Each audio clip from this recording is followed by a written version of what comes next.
There was a time when a lady was contesting against two boys who were guild president in Makere. She was from the School of Pharmacy, which was taxing because, I mean, you are supposed to be doing a medical course, so you shouldn't be vying for political positions. But then the amount of support that she received was really, really enormous, and it was beautiful to know that there were very many people who were supporting her in the decision. So it shows that, especially at the higher institutions of learning, there's a change, a mindset change. We may not be where we want to be yet, but we are heading there soon, and I think that's a good thing. The process that a male will have to go through, it's not a process that a female will have to go through. Normally, even when they are equally qualified and equally capable, they will still have to prove themselves over and above something that the male is not normally required to do. Yeah, I think if someone said a negative comment about someone on the other end, a lady on the other end, I would feel offended on her behalf, and I would call them out on it, because again, in every way there's something beautiful about someone.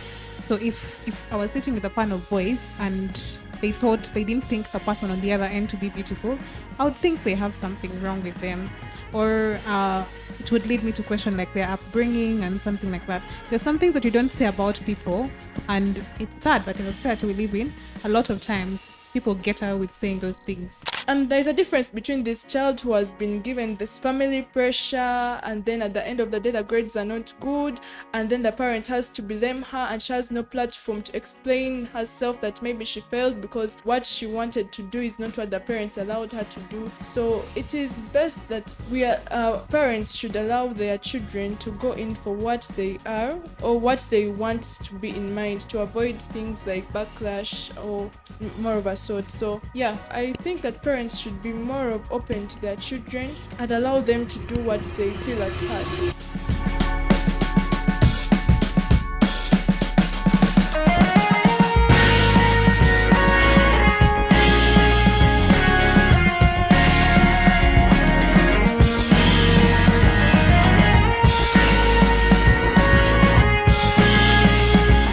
Hello everyone, my name is Biona Neve Joan, and again I welcome you to the Bridge Talk Show. So I have a panel of girls with me today, and let me allow them introduce themselves to you. Hello, my name is Prudence Adelodo, and I'm really, really grateful to be here. hello, my name is Kushriza Daisy, and I am so glad to be part of this show today. Yes, hello, my name is Abara Patience, and I am glad to be part of this event today. Hope to engage more. Well, so today we are going to be looking at issues or challenges that we meet as girls when we are growing. And we are going to be looking at how we overcome challenges in education, how we take empowerment to be like, and very many things. So my first overview will be about our empowerment and personal development as ladies. So as ladies today, we are going to be looking at what does empowerment mean to you? Empowerment, in my perspective, basically means someone being elevated to a better ground. Yeah, in my most basic understanding of empowerment, that's what I'll define it as. All right. So Daisy, do you think that girls in Uganda are empowered? I think not every girl is empowered, but there are girls who are empowered and some are not, so there is still room for improvement in that area. I think there are very many people out there who think that actually every girl is empowered. So it's my surprise. I'll be coming back to you. Patience, how do you take empowerment, women empowerment, to be like at your age and as you're growing up? Yeah, I think women empowerment is more of strengthening probably the female gender and having that built up trust in them that they can do something in society and it is perfectly released to the society. Yeah, that is the empowerment I can bring on board. All right. So thank you very much, Patience. That's wonderful. I'm actually learning today because I also thought that maybe every girl out there is empowered. We have the freedom and to do everything we want. So back to you, Daisy.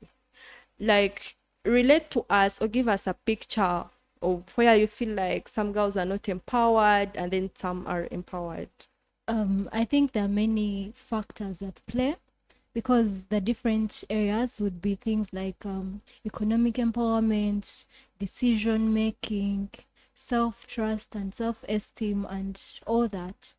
But I think some girls would be empowered because of their backgrounds. You know, they have had the benefit of education, they've had the benefit of having supportive families who make them confident and teach them different things that they need to know, while some maybe have not had the benefit of exposure, which can also affect whether they are empowered or not, or really different experiences which make people not to trust themselves, which also affects how empowered they are. In addition to what Daisy has said, I think the different backgrounds from which we come from, like cultural backgrounds and also geographical backgrounds, because you can tell me that people in urban centers are as empowered as the people in the villages.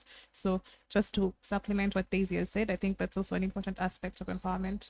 Okay. So according to the ladies here, geographical issues also affect us in what we call empowerment. So patience, I think you are still in high school, right?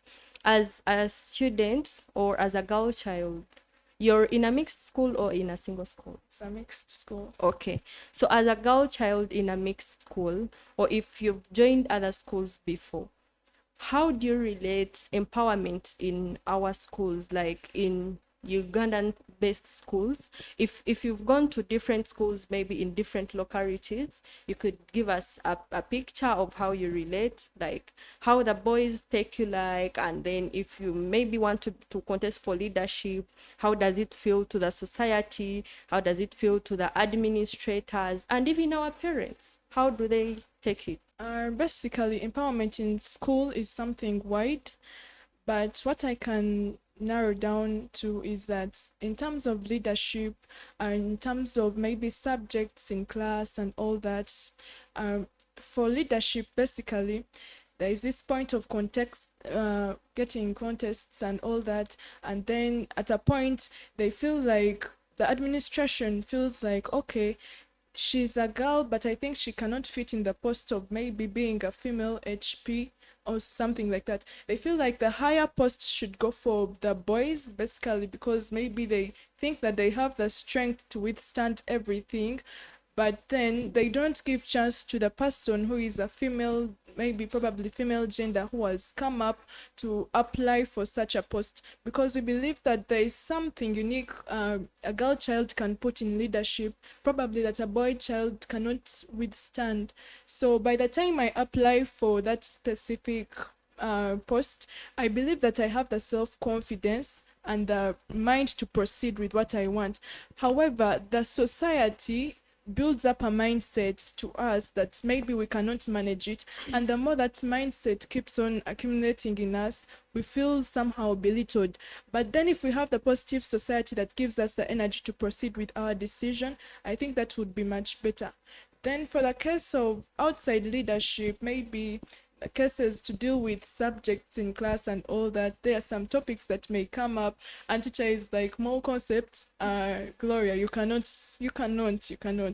Actually they use a term that some of these things are not for the weak, and you're like, who They is the take weak? us be the weak.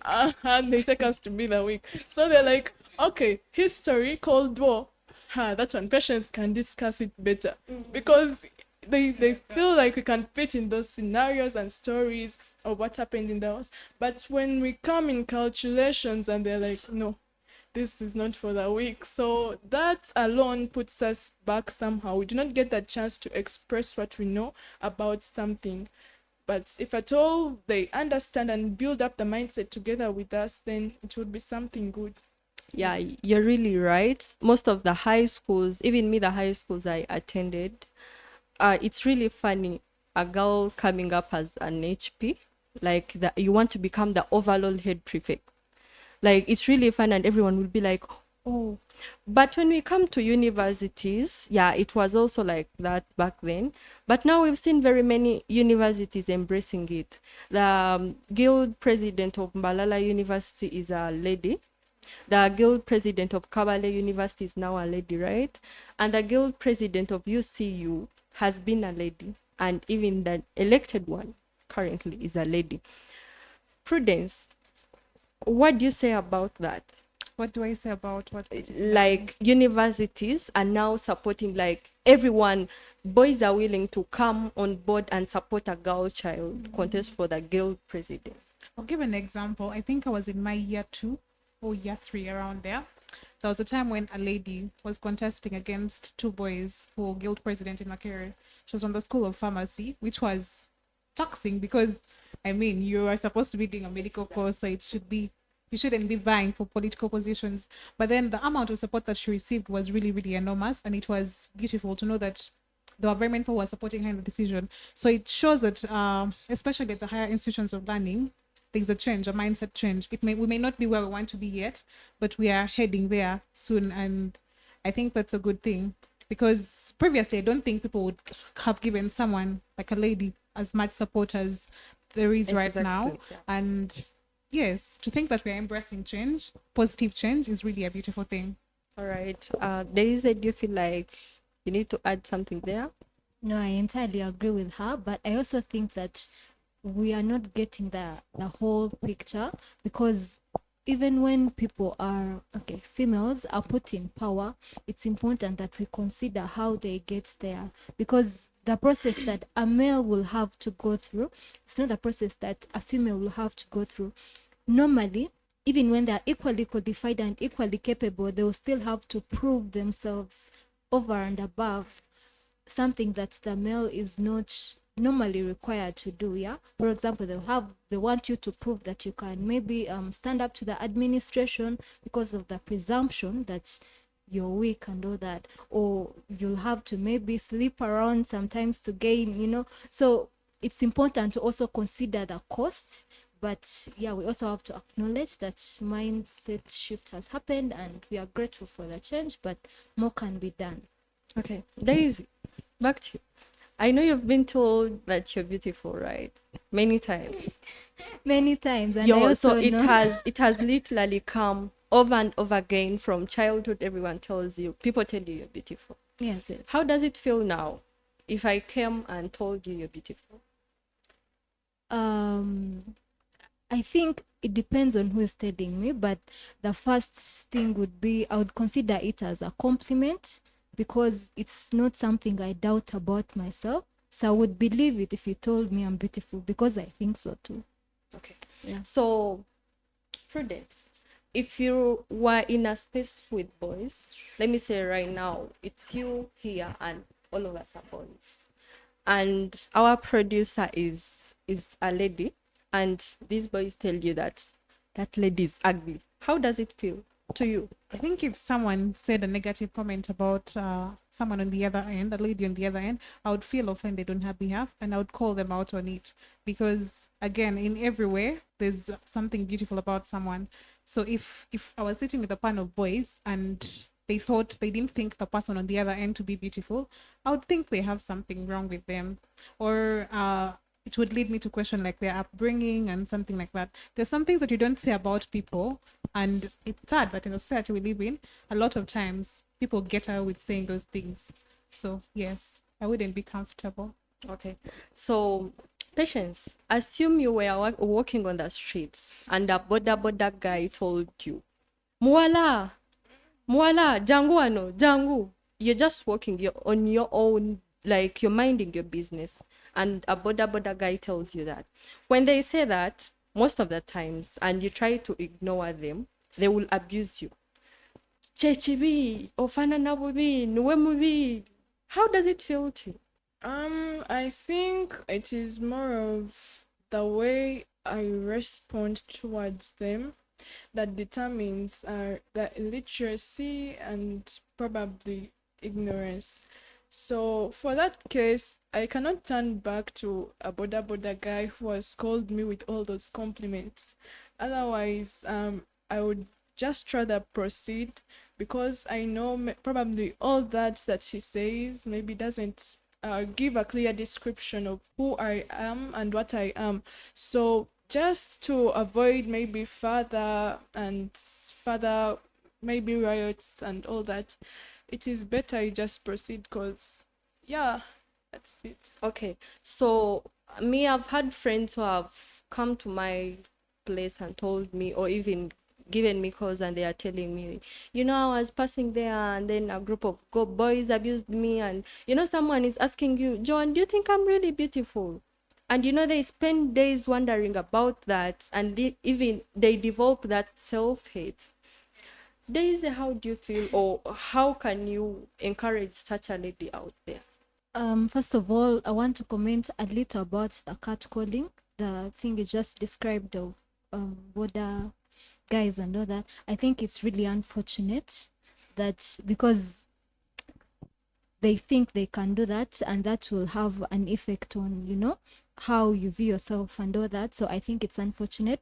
And to counter it, I think it's important that people cultivate an image of who they think they are, and they should have self-trust and self-esteem, because much as the society and the surrounding factors and circumstances can tell us who we are, it's important that we know who we are, our identity, maybe our strengths and weaknesses, who we are basically, because you can't rely on outside people to compliment you, to tell you what you want to hear. So in response to that, I think that's important that girls cultivate that image inside themselves and that confidence that no matter what people say, and sometimes it's important to listen to people because they could be right, but you also don't listen to just anyone, especially those who want to try and bring you down.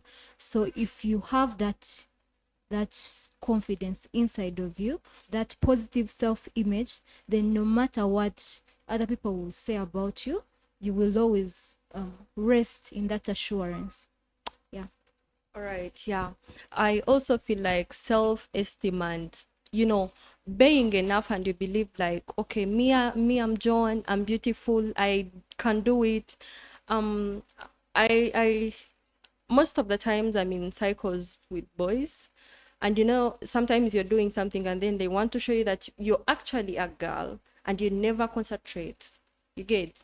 Yeah, they want to tell you that, okay, Joanne, you see, for us boys, if we think about something, we are going to do it, and we are going to be resilient. You get? And they want to show you that you can't like keep resilient. How do you encourage our fellow ladies, even in the arms of challenges, to keep perseverance and resilience? I think when it comes to things regarding gender, first of all, it's most important to look at people for who they are, not because of their personal gender attributes, because there are spaces in which women are better than men, and there are spaces in which men are better than women. That's a given. And despite our biological differences, it doesn't take away our personal attributes from us. So to be aware, to be certain of the things that you embody is something that will help you in very many spaces that you walk through. So regardless of, constantly you hear things that she got that because she's a woman, she did this and this because she's a woman, oh my god, she's driving a beautiful car because she's a woman. But sometimes these women have actually worked hard to get to where they are, and it's like undisputed. So I think to capitalize on the gender thing is a bit childish in my perspective, because I'd like to attribute that to like senior three boys, and yeah, so no offense. No offense, but I think it's in accepting that, first of all, we have limitations as being human beings, and we have attributes, positive attributes to us as just by virtue of being a human being. So it's not about who is a man, who's a woman. So if you're a lady out there, I think it would be better to capitalize on your strengths, to make sure that you're doing what you must when you must, and so that when you're in a particular position, they don't attribute it to your gender but to your hard work. It's easier for people to say that she's there because she, like, even like those tiny little comments sees when the people actually know that you're a hardworking person. It gets harder to blame you for being a woman when you have the hard work to you, when you have the name to you. So yeah, basically build on your values. Okay, so Patience, you are in high school. Me, when I was still in high school, I used to admire ladies like Denise Ayavale. She's so much into climate change. I don't know if you guys know her. She recently won an award Yeah. And I used to admire people like Belinda Manya. You get that point. Those are at least people who are our age mates, but they have achieved something. So you are in high school and then you're discussing, and a group of boys, actually, you're telling them, okay, me, you see, when I go to campus, I want to do the things Belinda Manya is doing. I want to go into spaces. I want to be on TV. I want to be on, you get. And then those people actually try to prove you, even if, I'm sorry, even if it's a teacher and you're telling them what you really want to do in vacation, or they want to show you that you have to be careful, and they want to prove to you that such people who are in such spaces have given in something to be there. They want to put you down. Like, I can say they want to lower your pride, and they just want you to, what they want to show you is that, okay, just study hard. Even when you earn a degree, don't be hopeful, because getting a job, you must put something. How does it feel to you? And do you believe that being here, you have to first meet a group of boys or maybe a man to be on such a space, or try to talk to people out there and educate them or tell them something? Actually, I think the overall question is about how best can you prove your yourself, maybe pride towards something that you want to achieve or look forward to. But the perspective that maybe girls first move through, that maybe what they feel like, they say that the male gender has the power and all that for us to get to where we are. I think basically it is all about your dream, and then how best can you put your dream into reality or into action. There is a difference between dreaming and then you leave it hanging, and there is a difference between dreaming and having your dream or looking forward towards your dream coming true. So what I can tell girls out there is that they can be whatever they want to be, on a ground that they probably they have the determination, persistence, and all that to make them proceed. Because firstly, mindset is key. Actually, most people put down mindset and narrow it down and feel like, okay, they can procrastinate. Like, I want to do something today, but maybe I will do it tomorrow. Maybe I want to become like Belinda, Miss Belinda, but then I think I do not have her strategy, the way she looks, and I cannot be probably. So that doubt in that runs overall in the head puts that confidence down. But then a person who probably has that dream and maybe looks forward to being like Miss Belinda and all that will take the initiative to know how did she do it. You know, whenever you want to become, they always say that whenever you want to become a TV presenter, then don't interact with the radio presenters. You should meet the TV presenters themselves. So if you want to become like the person you are wishing to, then do not interact with people who are going to make you feel like you are not going to make it. Rather, interact with people who have connection to the person you want to be like, such that you get towards her. And maybe I don't think that if I'm a girl and then I want to be more of like Miss Belinda, and I have connections probably to reach out to her, that when I reach out to her, she will fail to share with me or empower me as a female person too. I feel like that will be her responsibility and her pleasure to take me forward to, like, it is a pleasure for her to have someone outside society as a girl child yearning to be like her. So yeah, if we surround ourselves with a positive mindset and have our dreams not only being dreams and ending them on that, but having dreams that we want to put to reality, then that will be the best of it all. Yes, I'd like to add to that. Oftentimes, you notice that when you're surrounded by people who are going to constantly um, put you down, say negative things to you, it's hard to thrive in such an environment. So it goes down to the personal decisions, the friends that you keep around, the mentors that you get. Meet your idols. If you're admiring Denise Ebare, go ahead, find a way, speak to her, and then you'll notice that they are as human as you are, and they're not like goods placed in a certain space, and that will help you to realize that even my dreams are not small and are not small, they're big, they're valid, and they're very achievable. Now, in the school spaces, you'll notice that there are teachers who are going to like constantly derail you from achieving what you want to do because you're a woman.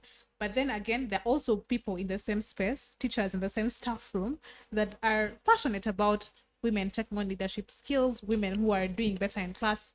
At that age, you're still girls. So really, girls who are in that space who are like passionate about these things, and they'll fuel your dreams. So to just help yourself, just to like have a self-reflection and say, this is not a space I want to be in, because the teacher is constantly telling me, oh my God, I'm a girl, I cannot be the best in the class. And yet there's a teacher out there who's going to tell you that you're a girl, and girls are taking on spaces these days. So yes.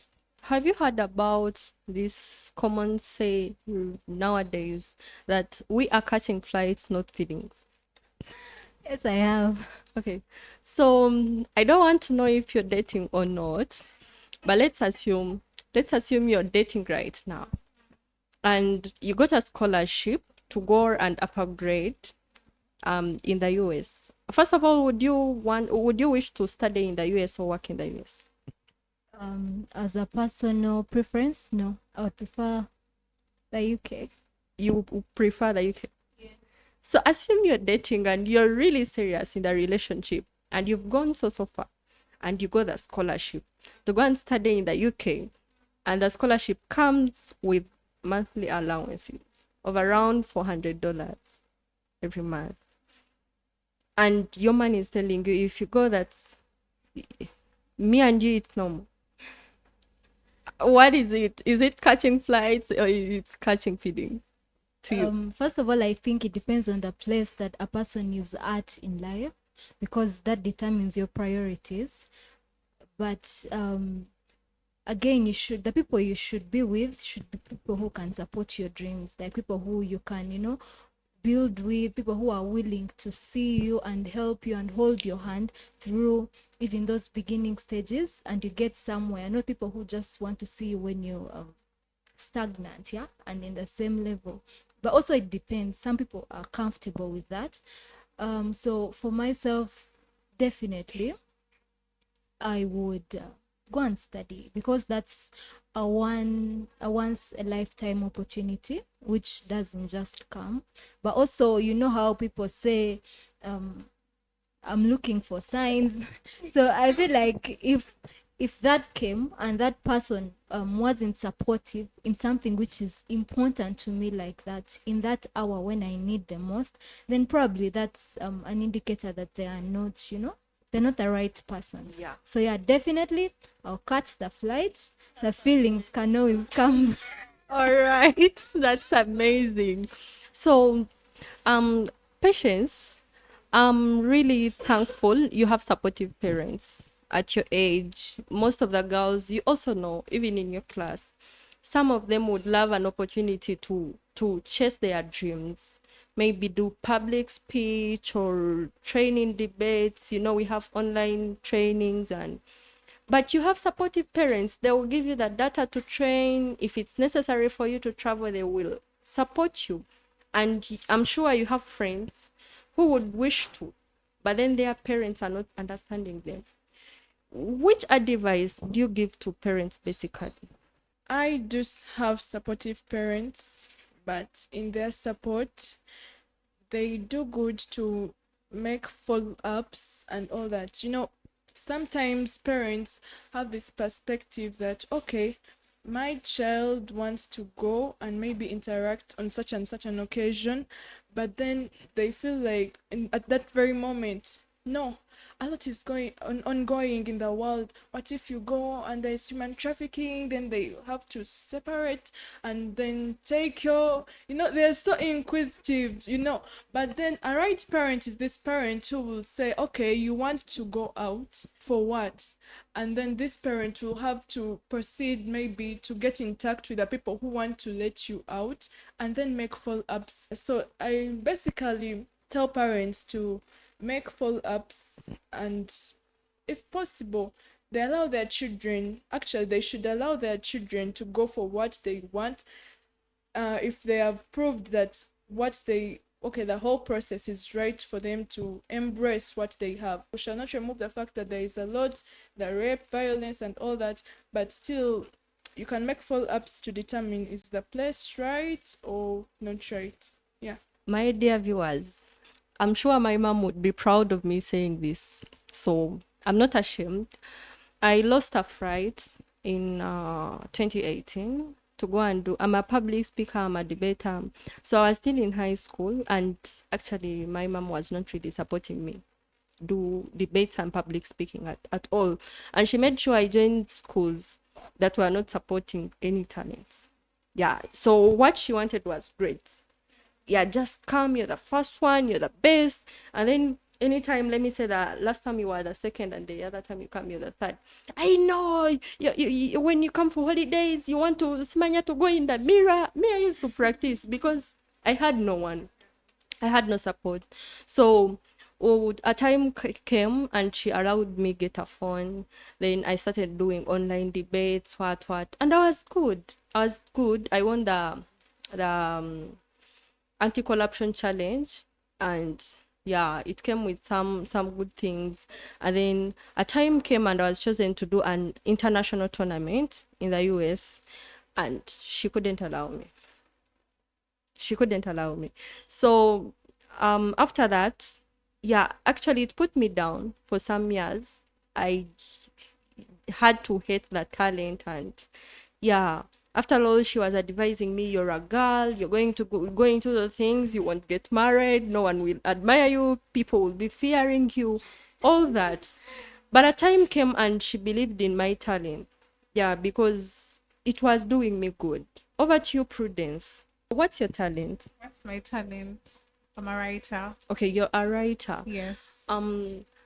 So if assume you will tell me if your parents are supporting, or if you're not willing to say it, it's okay. But assume your parents are not supporting you in your writing skill, and maybe you've reached somewhere, maybe you are with some NGO that is supporting writing, and then you have to be in spaces, at times you have to travel, and you're home, and your parents are not supporting you. How would you try to prove to them that you really need that talent? How would you overcome it? Would you just relax and be like, okay, my parents, after all, they are old, so I have to follow what the old people are telling me? What do you take it? First of all, I come from a really, really supportive family. Wow, that's So, nice. so it would not do us justice for me to assume that my parents would not be supportive I get you. because they've been everything but not supportive. So I think if I was in a space and my mother did not allow me to take on an opportunity, are you my mother? What do you mean you don't want me to do well? Anyway. But then I think again, this may be tainted by my background. Where I come from, it's easy for me to talk to my mother and tell her that, I feel like this is something that is essential, not only for me, and because I'm certain that my parents want the very best for me. There's in my family, there's room for conversation. So if she was not supportive, I would hear her out and find out why she wouldn't want me to like take on a particular space or something. Why wouldn't she want me to take on that writing gig? Why wouldn't she want me to travel because of this? Because these are opportunities that you barely get. So if you've gotten the chance to do that, then why wouldn't you let your children do that? So I think there's room for conversation, number one. Then number two, another thing would be to show her like my poems, the prose and things like that. Write her a poem, persuade her. So yes, it would be like easy to do that. I hope we get the skills. If you're, yeah, actually, I get it. Yes. I didn't know, but it can work.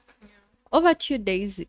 According to what they have said, having supportive parents and having skills on board, and then with this, if a woman is in this office and then they have been promoted and everyone is like, yo, so who is the CEO?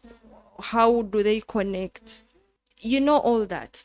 But you as a woman, what do you feel like a woman needs, or which kind of skill do you feel like women need in their career development?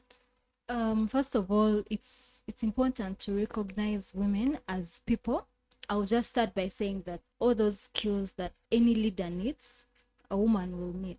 But when I try to narrow it down to a lady, I think it would be depending on the position, but first of all, people management skills, because this is not backed up by research, but I feel like most women are very sentimental, they are more expressive than men. So you'll find that when they're in a position of power, they are more likely to be hands on, they want to micromanage, they want to, get things done, and that can rub off the wrong way. And I'm not just commenting, because yes, this is also from personal experience and from my own observations. So I think it's very important that you have to have problem solving skills, you have to have interpersonal skills, because yeah, it's important that you're accessible and people are free to tell you, their grievances and all that. And of course, you have to be accountable and all those other things. But most importantly, I think it would be people management skills, because first of all, you're coming from this background where people already have that mindset bias about you as a woman. If you're in an equal space and you're both, there is a lady, there is a man, and they promote the woman, there will be questions about, why the lady. There is already that bias. People are already assuming things. People already have preconceived notions. They're being speculative about why you're in that position. So I think it really is important that you have people management skills, that you know those who you can read energy, and you can with that treat people appropriately, practice communication.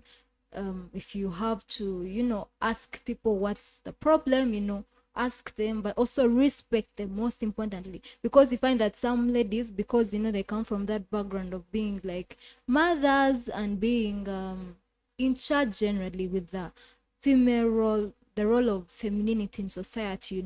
Maybe if you're an eldest daughter, you're in charge of the family. If you're the mother, you're correcting everyone. So people want to carry that whole thing to an office space and career development, which doesn't always work out really right, because it rubs off wrong, because you come off as over controlling, imposing, intolerant, disrespectful. So I think that women need to do like self-evaluation, and see what is required of them, and do that, and also really be open to improvement, because every day is a learning day. So yeah, that's it. You're at the university, right? Yes, I am. Okay, so do you believe in multitasking? For example, you're doing school and then you have a talent, you have to develop. For example, let me say you're a musician. So would you give time to doing music, or you'd be like, no, no, no, no, no, let me first do school? First of all, I think it depends on the priorities, because people have different priorities. So if you're at a time where you think school is, your priority, you can do that alone. But again, I know people who have done all those things together and they have still made it. So what I would comment on that would be the nature of the things you're trying to mix up, yeah, because some things naturally complement each other. Say maybe if you're a writer and you're at school, you might find even inspiration from like one area, feeding into your other role. So I think there are some things which are compatible naturally and they are easily matched, which those might be easier to multitask. But there are things which, like if they are both demanding and tasking and they don't feed into each other, they might be very hard to multitask. That said, I know that some people multitask and are excellent at it, but I don't think it's for everyone. It's a skill we can all try to develop, but I think some people really lose it because they become overwhelmed, and then they lose sight of what they want in the first place. They misplace their priorities. So yeah, I think it's important that again you do self-evaluation, think about priorities, think about your abilities, the time you have, and all the other factors. Over to you, Patience. We have seen young kids like fresh kids, they are in school and they are telling us they are doing very well in school and they are still doing music. So meaning they are multitasking. They are schooling and then they are developing their talents. Do you multitask?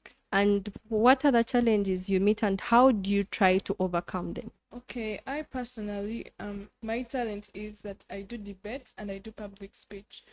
But then in my candidate class, a scenario came in, and then we had to make some regional engagements and all that.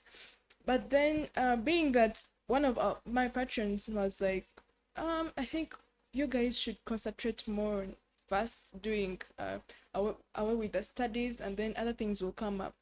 So there are some challenges you cannot avoid, like you're in this pressure, like you're having exams next week, but then your talent is also calling you. Besides, talent is something that is always in you, and it's not leaving you today or tomorrow, but it is always rhyming in your spirit and all that.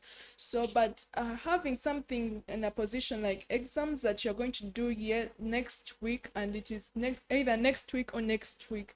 So I think it is better in such a challenging situation, you get to analyze that priority comes first. Prioritize the exams, get done. A talent is something that an opportunity can come anytime, and then never know that time wasn't the right time for you to knock out the opportunity. But then talent is something inbuilt, and it's not leaving you. So still, it encourages us to first do first things first before, because there is doing something because you want to put privilege on your talent, and yet it is going to cause harm to you in some future time. Like you're going to have regrets. I wasn't able to proceed with my examination, or I got this grade because within that period we were prepping for a debate, and we are going to meet some schools that were so hard, so I had to prove a point that my school should stand, and then I had to do away with the exams, and then it will bring some regret, and then you start saying I wish I would, and regretting is something that is not always good.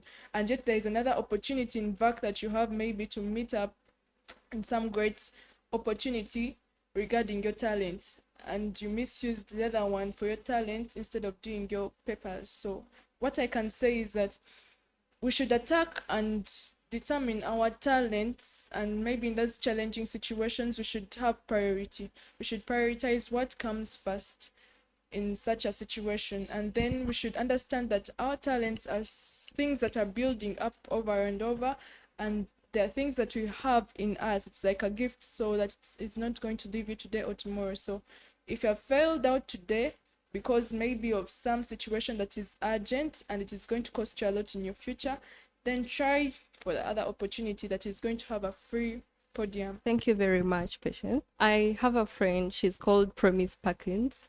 So when we talk about talent and skills and blah, blah, blah, blah, now she will be like, this one is saying you have to first prioritize your exams. Now, here comes Joanne. Me, I'm someone, I'm sorry, I prioritize my talent. I really love speaking so much that if I spend a week without maybe being in public and saying out something or my mind, I will even fall sick. Yeah. People used to think that maybe I'm in love and someone has chucked me in class, but no, the whole class is really boring. So what I used to do during our exams, I used to sit this girl and start telling her whatever I feel like. And I'm like, okay, let's assume that I'm a TV presenter, and then I'm presenting to you. You're the audience and I'm on TV. And even though it was boring to her, but me, it would give me peace. And we are doing exams. So one of the things I feel like, yeah, some of us take talents to be serious. If you're really doing something big in school and maybe you can't go out there to practice your talent, yeah, just get a minute. Maybe you're free, you've read, and then let me say you're doing football. Spare a minute during the evening and just go out there and play some small football. It will relieve you of the pain of really, I miss football. You can't be in books 24/7. It will be boring. So if you can't go out there to practice, yeah, you can get a book, write your poem, present it to your press, a person, to your friend, a person you trust, like you, who is so much into writing. Because I know you will give it to someone and they're like, what is this you've written? You're not good at writing. You know, we have those friends who want to make sure we are down. So get that someone you believe, even though it's not nice, they're going to tell you, this is really nice, but you know, there is a way we should compliment. You can't just come out of there and you're like, Joanne, you're not really good at speaking. And me, that's all I can do. I feel like if I really want to talk to some girl and tell them, you know, you can do this, I really have to do it. So if someone tells me, no, what you're doing is boring, it hurts. At least compliment and be appreciative. Yeah. So we have health issues as girls. It's not about pressure or cancer or what. We are girls and we undergo a cycle, our a menstrual cycle. And we have seen societies, for example, where we come from. Me, I'm Chiga from Rubanda district. We have seen societies where some parents cannot afford to buy pads for our girls. It really hurts. We saw that girl that sang a song. It was like, I don't know how to sing, but I will just make a hint. It was, hey hey you defiler girl. It was like that. If you guys heard about it, she was from Kasese. So I don't know if girls there are still doing it, because people have tried to empower girls and then support them, give them reusable pads, but some societies have not had that. So girls in Kasese used to, I'm saying they used to because right now I'm not sure, they used to sleep with border men mostly to get money to buy pads and menstruate. And at the end of it all, they would get pregnant, they are not going back to school. Village parents also, most of them, you're pregnant, that's all. But at least our parents in these societies that at least are coped up with change understand that you can produce and still go back to school. But out there are very many dropouts because they made such mistakes. Your Prudence, as a girl child, what do you take our menstruation to be like, and which advice would you give to a girl out there in a certain village who cannot get 200, is it 2,500 every month to buy a pad? Which advice would you give them? Let me say you're now contesting for woman MP in your village and that condition is still there. What would you tell them? First of all, I come from Karamoja. Okay. So it's a very, very common thing for us Yeah. to have very many girls that don't have pads and basic things. And usually you'll find that it's easier for them to get pregnant because it's like a permanent solution. When you go back home, you'll find that very many people do not go for marriage because of the benefit of having a man in the marriage. Yeah. So it's hard. But also, I like the fact that recently there are very many initiatives, especially on menstrual hygiene, like advancing, like just making sure that people are aware that menstruation is a normal thing and menstruation is a cycle that every other girl around the world goes through, and it's not something to be disgusted about. It's not something to be very afraid of and things like that. So it would sound insensitive to say that, we'll hold on, better is coming and things like that. But then now in the moment, there are different initiatives on making and using reusable sanitary towels. So it would be really nice for them to take on those opportunities and to learn how to do that, because the menstrual periods come once in a month for very many girls. Some it's twice a month. So if you could equip yourself with a skill of knowing how to make the reusable pads and having to just learn and help yourself, like with the hygiene and everything like that. Let me first cut you off. Yeah. I'm sorry I've not grown into such societies, but that's where I come from literally, because I come from Rubanda district. And I've gone to my village some days and I've seen most of these parents have money in my village. So I want to compare and consider. They have the money. You find someone is having a whole land and they have plantations, they are selling, you get, and they have the money. And you're like, okay, my parents are earning little money, but I'm going to school. And their children are not going to school. And they will tell you they are not taking the children to school. So do you think that, for example, parents in Kalamoja can afford the 2,500 Ugandan shillings to buy the pads, but they still feel like they cannot? Even if there are those that could afford, usually now that's when we get to the list of priorities. People would consider that, in our age, I mean, I just went and got married. Why would you want to have the pads 2,500 every single month? And then it gets really hard for them. So when it comes to even it, there's like a lot to do in terms of mindset change, because very many people have not moved on from the perspective, the notion of, you know, taking girls to school and menstrual hygiene. So it would be really nice if there were more initiatives that would cater for changing these people's mindset. Like back home, I make an initiative to have conversations with people just to talk about certain things that they wouldn't ordinarily address. And I think that's also a very nice thing to do. Like change the world in whatever way you can, no matter how small it may be. Just try and do that. Okay. To the viewers out there, you have an NGO and you're convincing us that you're doing some job trying to address certain issues. We still have a lot to address. I went to a school, let me say we were 100 students in class for my A level. 100 students, 70 of the students were science students doing biology, chemistry, physics. But we had like 2 girls doing physics. But I'm someone who believes that what a man can do, a woman can do better. I come in peace. Yeah. But this question is going to patience. Yeah, I believe you're going for A level and you want to become a lawyer, and you're really going to make a good lawyer for the days we've interacted. Do you feel like our parents should choose us combinations or should decide for us what we should be like? Okay, for such a question, it is one that very many students have conversations too. They're like, Tata wange, angambye ngenda kola history.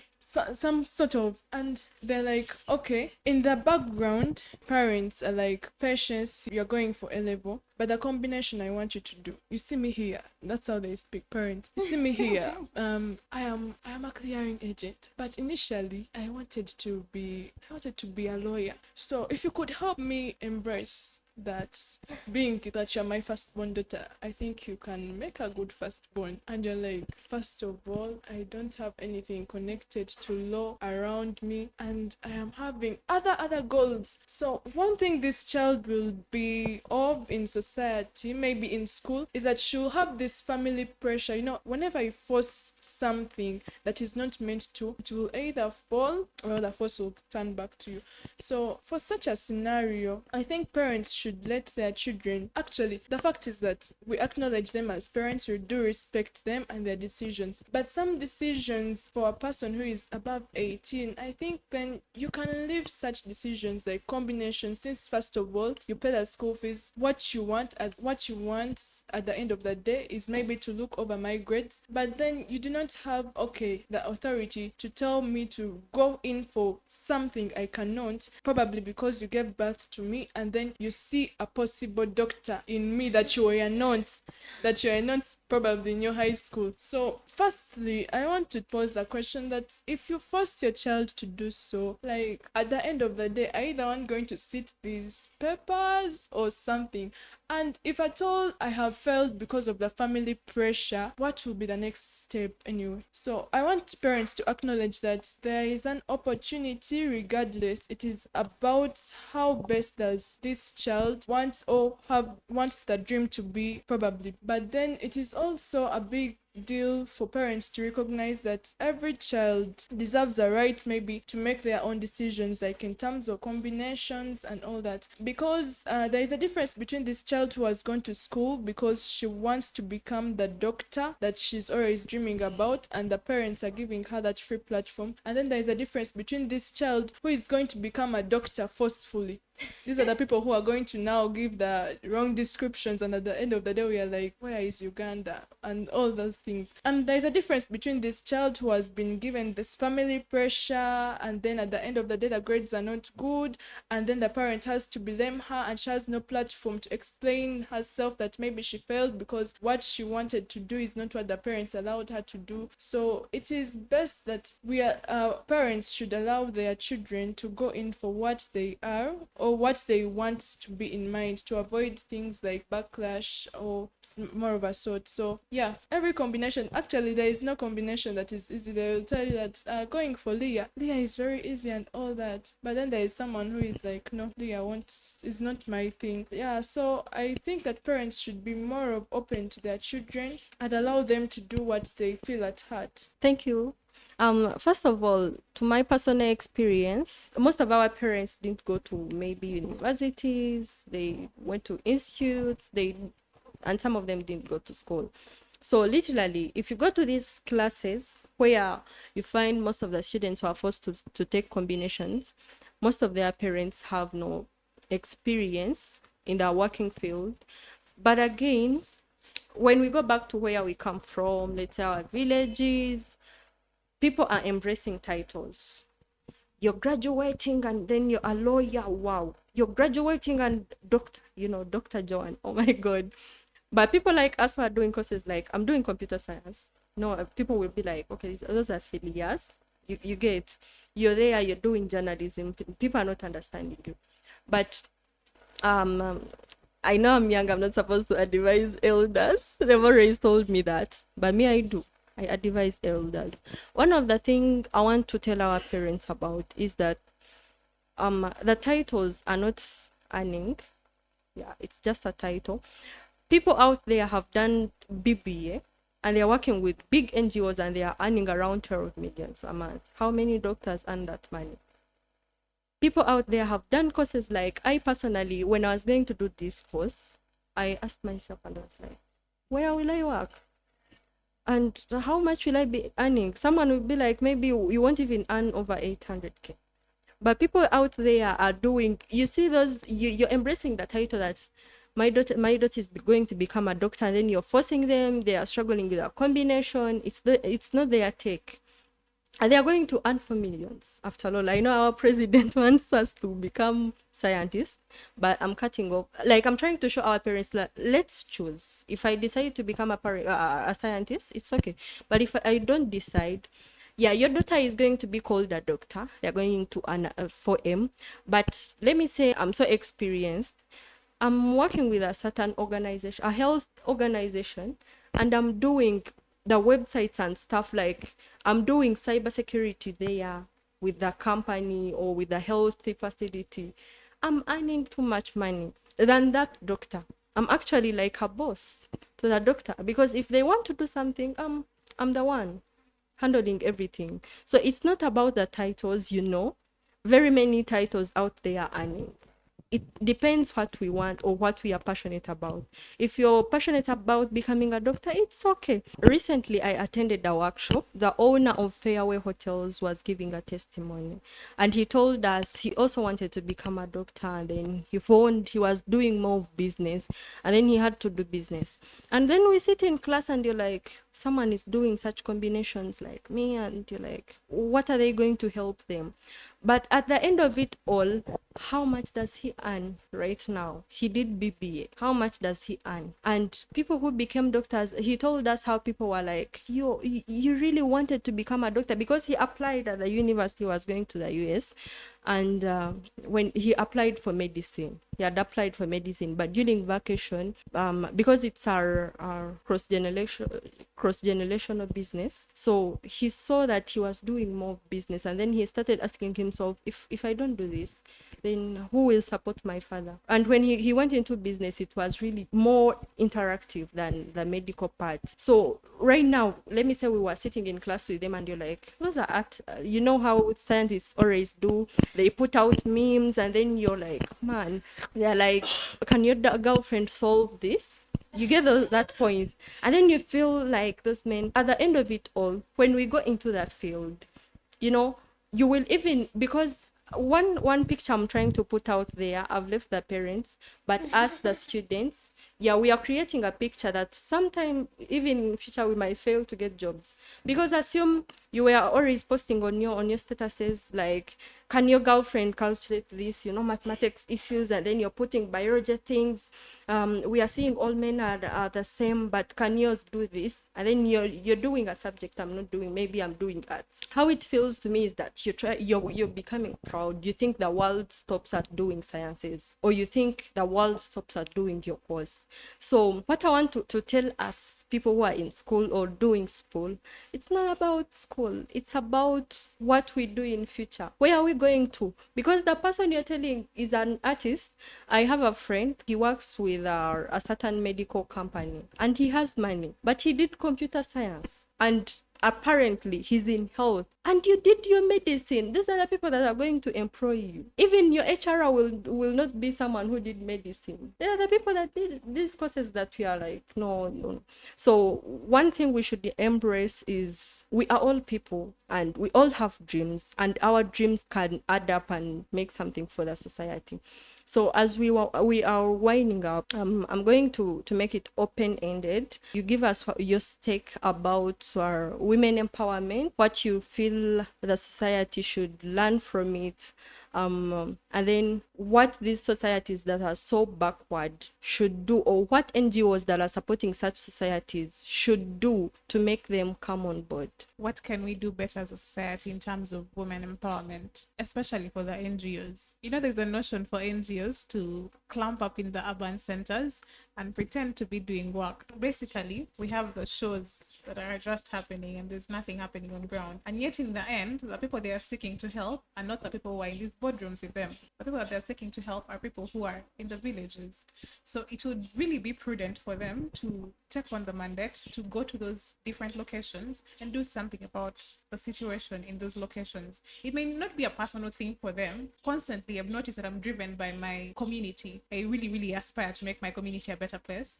And in whatever thing I'm going to be doing, I'm going to be in school, I'm going to take on spaces, and I will think about the people back home. I'll have a time to pause and think about the people back home. How can I make my society better? So in our pursuit for our goals and our desires, if only we could look beyond ourselves and look at the people.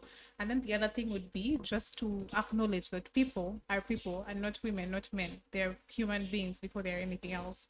So in whatever interactions we're going to have with someone, we should not look at them because of their position or their gender affiliations, because men could be as good as women could be, and women could be as good as men could be. So it's not a gender thing, it's a personal thing, a personality thing. Yeah, thank you. Thank you very much, Prudence. I hope NGOs out there, because it has always annoyed me. It has always annoyed me. We have villages. People have not received mentorship. You know, people have not learned these things. But then you want to prove to the sponsors, to the partners that you're doing some work, and you want to see people who are empowered in a certain room and go with too much. Even if you wanted to because they term themselves as non-profitable organizations, but still for them they are making the profits, and at the end of it all, no improvement. People out there are still suffering the same way. So what's your message, Daisy? I think to NGOs and society at large, a very big and crucial part of empowerment is the mind, because the mind is a very important thing. So it's very easy to, you know, like you said, meet in these conference rooms at these big hotels and, you know, talk about ideas, and they only remain abstract. But I think if and when they decide to implement those ideas, maybe in the remote areas, of course they can, you know, they can do economic empowerment, they can teach skills. But I think it's very important that they empower people's minds, okay, girls' minds, yeah? Because the attitude of a person at whichever age will always determine, you know, how much they can achieve, how willing they are to go for what they want, and, you know, what they'll get in life at the end of the day. So I think that with the background that society is always sending very different and, you know, many messages to girls, some positive, others negative, others wrong, others misguided, I think it is very important that girls are empowered, first of all, to have self-trust, to build trust within themselves, that they can make the right decisions, you know, even beyond, it's not about a classroom, it's not about, you know, the level of education, but, you know, recognizing that before anything, I am a person, I have capacity, I have potential, I can make my own decisions, I can be, you know, I can reason out situations, I can find solutions for my problems, I can reach for my dreams are valid, I can change my story. I think that's very important, especially for girls who might not have had the benefit of exposure, because with that, it helps those girls to see a light at the end of the tunnel, you know, even when things are difficult. And on that same thing of mindset, for example, what we just talked about menstruation, you know, sometimes it can look like all doors are closed, but I think at the heart of the problem is the issue of period shaming. that people do not have refused deliberately to recognize that it's, a natural process which most girls go through, and that it's not a problem, it is not an issue, it is just natural, like how you sleep and wake up. And once people don't recognize that, once they don't acknowledge that, then there will always be those small things in the process. But back to the other issue, I think that it's important that people have their mindsets corrected, that they are given hope, because it's also possible to have everything and still sabotage yourself. You can stand in your own way. So I think that at the heart of all these programs, at the heart of all these initiatives, should be the mindset change, and at a personal level for the girls. That would be very effective. So over to you, Patience. What's your message to the society out there?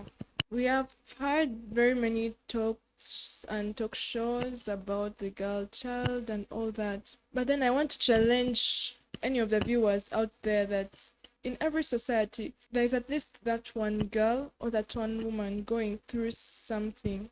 So today I challenge you, move around. You may find even you're just going to move 2 steps and find that lady or that girl. Talk to them. Girls are fighting silent battles, possibly because they think that people who can manage in society are not giving them that attention. So let's learn how to interact in society and get that one person that you can help. There is half a love is better than no love. So one person you're helping in society is going to be a great impact, and it's going to help produce some rates maybe in your society, things to deal with depression, anxiety, self-torture, silent pain. Like, girls are facing this, but they do not have where to run to. Someone that God has sent, that good Samaritan in society, has come up and opened up with me, then I can share, and then you can help me.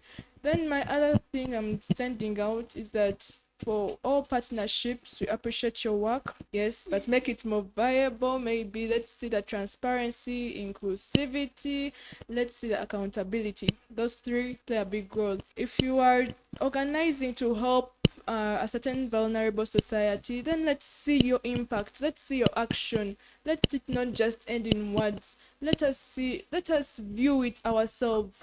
Let it be on platform, and recognize that such and such an organization has been able to reach out to 1,000 girls in that society. Let's see the accountability that you're putting on table. Then for that, my other message is that I think you should do good, like, to approach these girls in a way like, okay, you're going to come to a society and tell me that loitering around, okay, you're going to tell me that you have to do something for yourself to earn a living.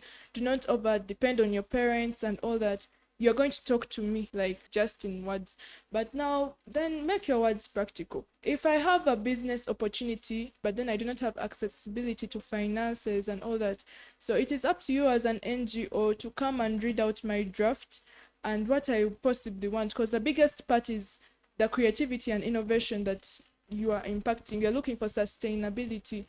There is coming urgently, and you're like, we want to stop this in society in girls, but is it going to be sustainable? So we are looking for the sustainable impact, that even when at a point you will not manage to approach us or in some other society, we can be able to sustain ourselves as girls. So your one time coming should contribute some sustainable impact. These are things to do with creativity and innovation. Build up that in us such that your impact may be sustainable.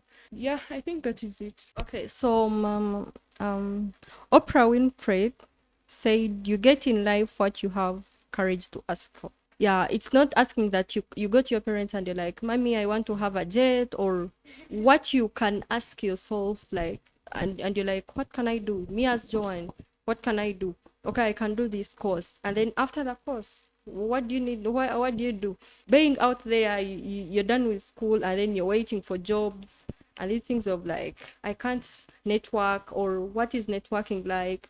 We have to ask those questions. Okay, I'm done with school, and then now I want to do this job, or I want to do this business, but what have you done? Which question have you asked yourself? So it takes that courage to sit out there. You can't always sit alone and be like, today I'm in this school and I'm doing this, and next year I want to do this. Then what can I add to what I'm doing too? to reach where I want to be. It's not about being in school and then you're scoring the grades, and when they ask you, okay, what do you want to do after here? To get a job. What do you mean to get a job? From where? What's your dream company? And how are you going to reach there? Yeah, so we always have to ask ourselves those questions. To the viewers out there, thank you very much for watching. If you feel like you have a compliment, please, your compliments are always welcome in the comment section. And if you've not yet subscribed to the YouTube channel or to the TikTok and Instagram, please don't forget to subscribe after viewing, after liking. We love you all. Thank you very much.